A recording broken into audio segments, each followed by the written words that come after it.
আচ্ছা, আপনাদের কি বিশ্বাস হয় এই এত সুন্দর ক্যান্ডেলসটা আমি ঘরে থাকা পুরনো মোম দিয়ে করে ফেললাম। হ্যালো, আসসালামু আলাইকুম। চলেন আপনাদের সাথে শেয়ার করি আমি এটা কিভাবে তৈরি করলাম। আমার ঘরে একটা মোম পড়েছিল, তো আমার একটা ক্যান্ডেলসও দরকার ছিল। নিজের বার্থডের জন্য একটা ক্যান্ডেলস ছিল, আরও একটা দরকার ছিল। তো মোমটাকে আমি একটা কড়াইতে নিয়ে তারপরে চুলায় তাপ দিতে থাকলাম। তাপ দেওয়ার সাথে সাথে মোমটা গলতে শুরু করলো। আর আমার বাসায় একটু অ্যাক্রিলিক কালার ছিল, আমি সেটা একটু লাল রং দিয়ে দিলাম কালারফুল করার জন্য।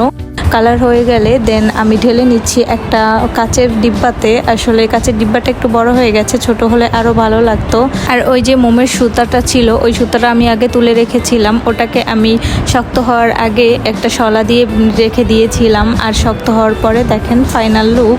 এখন আমি আপনাদেরকে সব আলো বন্ধ করে ক্যান্ডেলসটা জ্বালিয়ে দেখাচ্ছি। আচ্ছা, আপনারাই দেখে কমেন্ট করেন কত পরিমাণে সুন্দর লাগছে এটা। আজ এই পর্যন্ত। ভিডিওটা ভালো লাগলে লাইক করে কমেন্ট করেন, শেয়ার করেন। আল্লাহ হাফেজ, আসসালামু আলাইকুম।